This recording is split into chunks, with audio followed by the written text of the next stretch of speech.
समय से बड़ा बलवान कोई भी नहीं होता है और अभी आपके स्क्रीन पर मनीष कश्यप और प्रधानमंत्री नरेंद्र मोदी दोनों एक दूसरे का अभिवादन करते हुए नजर आ रहे होंगे। लेकिन आपको बताते चले कि इस वक्त की सबसे बड़ी खबर बिहार के बेतिया से आ रही है, जहां से मनीष कश्यप जनसुराज के टिकट पर चुनाव लड़ रहे हैं और मनीष कश्यप को हराने के लिए प्रधानमंत्री नरेंद्र मोदी खुद बेतिया पहुंचे और बेतिया पहुंचकर उन्होंने बीजेपी उम्मीदवार उमाकांत सिंह को वोट देने के लिए लोगों से अपील किया। और आपको बताते चले कि यही मनीष कश्यप है जो कभी खुद प्रधानमंत्री नरेंद्र मोदी के लिए वोट मांगा करते थे। अगर कोई विरोधी, अगर कोई कुछ भी, अगर प्रधानमंत्री जी के लिए अगर बोलता था तो यही मनीष कश्यप उसकी तुलना कुत्ते से किया करते थे कि जैसे कुत्ते भौंकते रहते हैं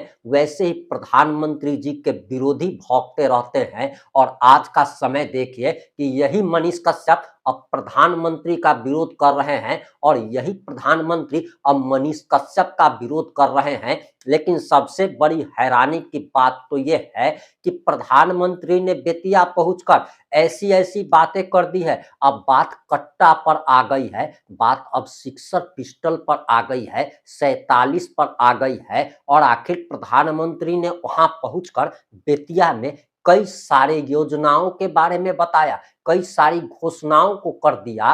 और आखिर पूरा मामला क्या है, पूरा मामला इस 7 से 8 मिनट की रिपोर्ट में हम आपको बताने जा रहे हैं।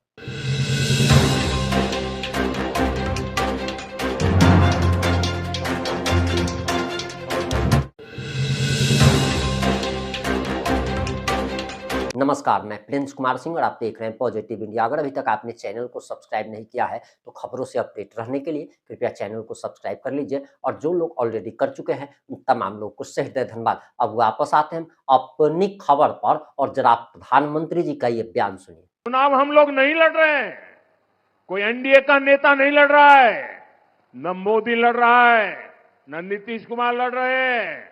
ये चुनाव बिहार की जनता लड़ रही है। साथियों, मैंने जब भी बेतिया से, चंपारण से आशीर्वाद मांगा है तो आपने कोई कमी नहीं छोड़ी है। इस बार मेरी उम्मीदें आप सभी से और ज्यादा बढ़ गई है। जो देता है उसी को मांगने का मन करता है। 11 नवंबर को दूसरे चरण में मुझे सिर्फ सीटें जीतनी है इतना नहीं है, मुझे तो इस बार यहां के हर बूथ में जीतना है, हर बूथ में जीतना है। जिताओगे? बूथ में जिताने की ताकत आपकी है। एक भी बूथ हमें हारना नहीं है दोस्तों, ये मिजाज होना चाहिए। हम हर बूथ पर एनडीए के इन सभी उम्मीदवारों को विजयी बनाएंगे। और मैं आपको वादा करता हूं, जितनी बड़ी जीत मिलेगी बिहार में, एनडीए की विजय विकास की एक बहुत बड़ी ताकत बनने वाली है। साथियों, अपने पूरे चुनावी अभियान के दौरान मैंने देखा है एक रैली दूसरी रैली का रिकॉर्ड तोड़ देती थी। एक के बाद एक रिकॉर्ड टूटते जा रहे थे। और पहले चरण के मतदान में भी सारे रिकॉर्ड आपने तोड़ दिए हैं। देश आजाद हुआ तब से लेकर के आज तक के सारे रिकॉर्ड तोड़ दिए हैं। मैंने बिहार के सपनों और संकल्पों को लेकर के इस चुनाव अभियान में व्यापक चर्चा की है। एनडीए की डबल इंजन सरकार ने क्या किया है और आगे क्या करने जा रही है, अपना काम और भविष्य का रोड मैप, ये दोनों हमने बिहार की जनता के सामने रखा है। आज बेतिया से मैं बिहार के हर माता पिता, बिहार की हर बहन बेटी, बिहार के हर नौजवान से कहूंगा, वो दिन दूर नहीं जब बिहार की पहचान फूड प्रोसेसिंग के पावर हाउस के रूप में होगी, जब बिहार की पहचान टूरिज्म से होगी, बिहार की पहचान टेक्सटाइल से होगी, बिहार की पहचान टेक्नोलॉजी से होगी। आज बिहार की पहचान मेक इन इंडिया के एक बड़े सेंटर के रूप में होने की दिशा में कदम बढ़ रहे हैं। बिहार ने सामाजिक न्याय की परिभाषा देश को दी है। अब बिहार समृद्ध भारत का, विकसित भारत का नया उदाहरण बनेगा। इसके लिए मैं आज बेतिया का, चंपारण का, आप सबका, मेरे साथियों के लिए आशीर्वाद मांगने के लिए आया हूं। साथियों, बेतिया ने, चंपारण ने आरजेडी कांग्रेस के जंगल राज का सबसे डरावना रूप देखा है। जंगल राज वालों ने सत्याग्रह की इस पुण्य भूमि को लठेतों और डकैतों का गढ़ बना दिया था। आए दिन यहां हत्याकांड होते थे। बहनों बेटियों का घर से बाहर निकलना मुश्किल था। साथियों, ये सारी बातें मैं आपको इसलिए याद दिला रहा हूं क्योंकि जहां कानून का राज खत्म होता है, वहां सबसे पहले गरीब, वंचित, पीड़ित बेहाल होता है। जहां कट्टे और रंगदारी का राज चलता है, वहां नौजवानों के सपने दम तोड़ देते हैं। जहां गुंडा राज होता है, वहां दुकानदारी चौपट हो जाती है, व्यापार कारोबार ठप पड़ जाता है। साथियों, आपने नीतीश जी के नेतृत्व में एनडीए का सुशासन देखा है, आपने शांति देखी है, बिहार के लोगों ने सुकून पाया है। लेकिन इसको जंगल राज से बचाए रखना, ये हम सबकी जिम्मेदारी है। बिहार को तो अभी विकास की नई नई ऊंचाइयों पर हमें पहुंचाना है। और इसलिए मेरे उत्साही नौजवानों, मेरे जोश से भरे नौजवानों, मेरे साथ बोलिए, एक साथ बोलिए, नहीं चाहिए कट्टा सरकार, नहीं चाहिए कट्टा सरकार, नहीं चाहिए कट्टा सरकार। फिर एक बार एनडीए सरकार, फिर एक बार एनडीए सरकार। साथियों, आप आरजेडी के नेताओं के इरादे देख रहे हैं। मैं आरजेडी की रैली का एक वीडियो देख रहा था। उसमें मीडिया वाले एक बच्चे से सवाल पूछते हैं और उस बच्चे को पूछा कि बेटा तुम लालटेन वालों की रैली में क्यों आया है? छोटा सा बच्चा लालटेन वालों की रैली में आया है और जब पत्रकार उसको पूछते हैं तो छोटा सा बच्चा भी बड़ा माथा ऊंचा करके कह रहा है कि आरजेडी सरकार रंगदार बनाती है और वो बच्चा कहता है मैं खुद रंगदार बनना चाहता हूं। भाइयों बहनों, ये 15-20 साल पहले की बात नहीं है, ये इसी चुनाव के वीडियो की मैं बात कर रहा हूं। हम यहां आईटीआई बना रहे हैं, इंजीनियरिंग कॉलेज खोल रहे हैं, मेडिकल कॉलेज बना रहे हैं और ये आरजेडी कांग्रेस वाले बिहार के बच्चों को रंगदारी के लिए प्रेरित कर रहे हैं। साथियों, ये चुनाव सिर्फ आरजेडी कांग्रेस की पराजय तक सीमित नहीं रहने चाहिए।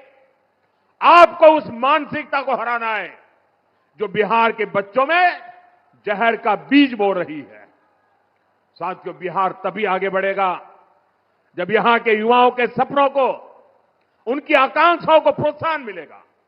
ये काम एनडीए की डबल इंजन सरकार कर रही है। एनडीए सरकार बचत भी बढ़ाती है और विकास भी करती है। हमारी सरकार ने ऐसे निर्णय लिए हैं, ऐसी नीतियां बनाई हैं जिससे हर परिवार को बचत होती है। 2014 से पहले जब दिल्ली में आरजेडी के समर्थन से कांग्रेस सरकार चलती थी, तब महंगाई चरम पर थी। वो समय याद कीजिए। जो 30, 35, 40 साल के लोग हैं उनको तो जरूर याद आएगा। आपको याद है उस समय कौन से गाने चलते थे? महंगाई इतनी थी कि गाने चलते थे, महंगाई डायन खाए जात है, महंगाई डायन खाए जात है। ऐसे गाने तब कितने मशहूर हुए थे। आज आप देखिए देश में जीएसटी बचत उत्सव चल रहा है। रोजमर्रा की जरूरतें की जितनी भी चीजें हैं उन पर जीएसटी या तो जीरो हो गया है या बहुत कम रह गया है। इसे खाने पीने का सामान, साबुन, तेल, दंतमंजन, जूते, कपड़े, ये सब पहले से कहीं ज्यादा सस्ते हो गए। बिहार में भी आप लोगों को स्कूटर, मोटरसाइकिल, पंखा, टीवी, फ्रिज, वॉशिंग मशीन, इन सारी चीजों की खरीद पर हजारों रुपयों की बचत हुई है। अगर मैं पिछले साल से तुलना करूं, इस साल अक्टूबर में, यानी पिछले साल का अक्टूबर महीना और इस साल का अक्टूबर महीना अगर मैं तुलना करूं तो बिहार में पहले से 3 गुना ज्यादा मोटरसाइकिल की बिक्री हुई है। आप कल्पना कर सकते हैं 3 गुना ज्यादा मोटरसाइकिल अकेले बिहार में बिकी है। साथियों, यही किस्सा मोबाइल फोन का भी है। पिछले वर्ष अक्टूबर में बिहार में करीब 6 लाख मोबाइल फोन बिके थे। इस वर्ष अक्टूबर में पिछले साल के मुकाबले करीब करीब 2 गुने, यानी लगभग 11 लाख मोबाइल फोन अकेले बिहार में एक महीने में बिके हैं। यानी बिहार के युवा, बहनें, बेटियां जीएसटी बचत उत्सव का पूरा फायदा उठा रहे हैं। साथियों, ये जंगल राज वाले आपकी बचत लूटने में जुटे रहते थे। ये लोग अपनी तिजोरी भरते थे, लेकिन ये हमारी सरकार है जो आपके पैसे बचाने वाले ऐसे कार्यक्रमों की रचना करती है, ऐसे फैसले लेती है। हमारी सरकार के दौरान मोबाइल फोन तो सस्ते हुए ही हैं, फोन पर बात करना भी बहुत सस्ता हो गया। अगर आरजेडी कांग्रेस की सरकार होती तो आप लोग वीडियो कॉल कर ही नहीं सकते थे, क्योंकि आपका बिल ही हजारों लाखों में आता। ये मोदी है जिसने मोबाइल के डेटा इतना सस्ता कर दिया है कि आपको अब ज्यादा पैसा नहीं खर्च करना पड़ता। साथियों, पहले गरीब की कमाई का एक बड़ा हिस्सा अनाज और इलाज के इंतजाम में ही चला जाता था। मैं तो आपकी तरह गरीबी से निकला हूं। मैंने गरीबी को जिया है। गरीबी क्या है वो मुझे किताबों में नहीं पढ़ना पड़ता है, टीवी में नहीं देखना होता है। गरीबी को मैं जी करके आया हूं और इसलिए मैं गरीब की चिंता भली भांति समझता हूं। इसलिए हमारी सरकार ने जरूरतमंद के लिए अनाज मुफ्त कर दिया और गरीबों के लिए, बुजुर्गों के लिए इलाज भी मुफ्त कर दिया। साथियों, आयुष्मान भारत योजना से देश के गरीब परिवारों को 1.25 लाख करोड़ रुपए की बचत हुई है। पीएम जन औषधि केंद्रों में 80% डिस्काउंट पर दवाई मिलती है। इनसे लोगों को करीब 40,000 करोड़ रुपए की बचत हुई है। साथियों, हमारी सरकार कर्मचारियों को, व्यापार करने वालों को, यानी हर टैक्स पेयर को भी फायदा देती है। इसी साल 12 लाख रुपए की इनकम पर टैक्स जीरो कर दिया गया। अगर मैं इनकम टैक्स और जीएसटी को जोड़कर बताऊं तो देश के लोगों को एक साल में करीब 2.5 लाख करोड़ रुपए की बचत होनी तय हुई है और इसमें बिहार का भी हर परिवार शामिल है। साथियों, एक तरफ हमारी सरकार हर परिवार की बचत करा रही है, दूसरी तरफ विकास पर भी ज्यादा खर्च करती है। इसका प्रमाण यहां बेतिया में दिखता है, चंपारण में दिखता है, जहां हजारों करोड़ रुपए के 3 नए हाईवे प्रोजेक्ट मंजूर हुए हैं। मणिकापुर से दीघा तक 6 लेन हाईवे पुल का निर्माण हो रहा है। जब यह पूरा हो जाएगा तो पटना से बेतिया की दूरी सिर्फ 1.5 घंटे की रहेगी। गंडक पर नया पुल भी प्रस्तावित है। इससे उत्तर प्रदेश के साथ कनेक्टिविटी और बेहतर होगी। पटना से गोरखपुर तक वंदे भारत एक्सप्रेस वे अब बेतिया से होकर चलती है। यहां रेलवे स्टेशन आधुनिक हो रहा है। रक्सौल में एयरपोर्ट बन रहा है। साथियों, ऐसी शानदार कनेक्टिविटी से यहां किसानों और पशुपालकों को भी फायदा हो रहा है और यहां नया उद्योगों को भी बढ़ावा मिल रहा है। पश्चिम चंपारण का कुमारबाग भी एक बड़ा औद्योगिक केंद्र बन रहा है। इससे भी यहां विकास और तेज होगा। साथियों, विकास तभी होता है जब भ्रष्टाचार नहीं होता, जब घोटाले नहीं होते। लेकिन आरजेडी और कांग्रेस के नेताओं को तो यही एक काम आता है और कोई काम आता भी नहीं है। ये लोग तो राजनीति में आते ही इसलिए है ताकि आपको लूट सके। आरजेडी का जो शीर्ष परिवार है वो बिहार का सबसे भ्रष्ट परिवार है। कांग्रेस का जो शाही परिवार है वो देश का सबसे भ्रष्ट परिवार है। और ये जो नामदार यहां घूम रहे हैं, ये दोनों नामदार हजारों करोड़ रुपए के घोटालों के आरोप में जमानत पर चल रहे हैं। जमानत पर ऐसे भ्रष्टाचारी बिहार को सिर्फ बर्बादी की राह पर ही ले जा सकते हैं। साथियों, जब सुशासन आता है तो सबसे अधिक फायदा बहनों बेटियों को होता है। हमने तो वो दिन देखे हैं जब गरीब परिवारों की माताएं बहनें पानी के लिए तरसती थी, धुएं में खाना बनाती थी, शौचालय के अभाव में पीड़ा सहती थी। हमारी सरकार ने घर घर तक ये सुविधाएं पहुंचाई है।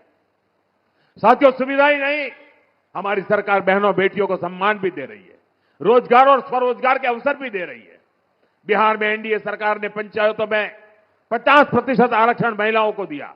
लोकसभा और विधानसभाओं में 33% महिला आरक्षण की व्यवस्था भी हमारी सरकार ने की। यहां बेटियों को नौकरियों में 35% आरक्षण भी नीतीश जी की सरकार ने दिया है।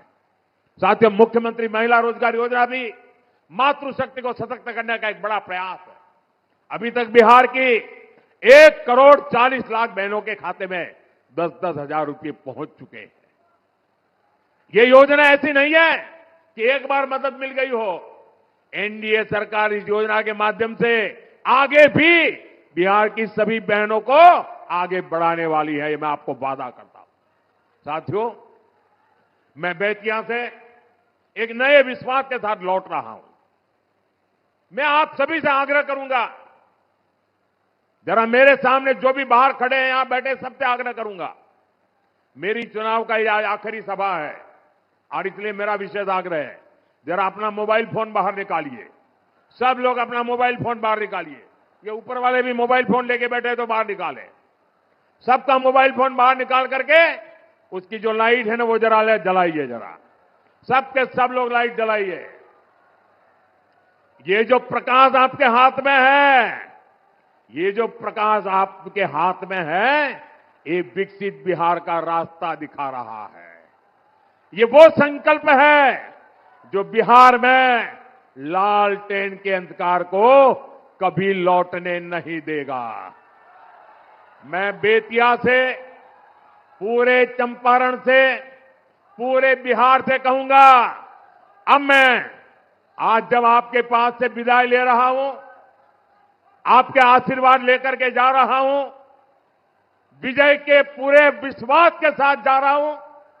अभूतपूर्व विजय के पूरे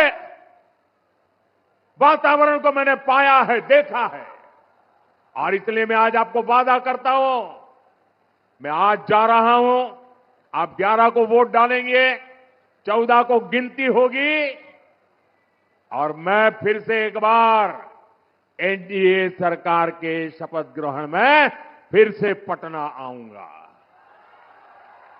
मैं छोटी बिटिया के हाथ में लाइट देख रहा हूं, यहां मुझे बिहार का भविष्य दिख रहा है। और यहां आपको मेरी बात याद रखनी है, 11 नवंबर को जहां जहां वोटिंग है, वहां पहले चरण के मतदान के रिकॉर्ड भी टूटने चाहिए। ये पहले चरण वालों ने अब तक के सारे रिकॉर्ड तोड़ दिए। अब आपका काम है पहले चरण वालों का रिकॉर्ड तोड़ना। तोड़ेंगे, हर बूथ में तोड़ेंगे रिकॉर्ड। रिकॉर्ड तोड़ने के लिए मेहनत लगती है, करनी पड़ेगी, करोगे? माताओं, बहनों, नौजवान साथियों, आपको विशेष रूप से नेतृत्व करना है। इसी आग्रह के साथ मैं आप सभी का बहुत बहुत धन्यवाद करता हूं। पूरी ताकत से मेरे साथ बोलिए, भारत माता की, भारत माता की, भारत माता की, वंदे वंदे वंदे वंदे वंदे वंदे वंदे। अब आपकी क्या प्रतिक्रिया है? अपनी प्रतिक्रिया जरूर दीजिएगा। जुड़े रहें हमारे साथ। जय हिंद, जय भारत।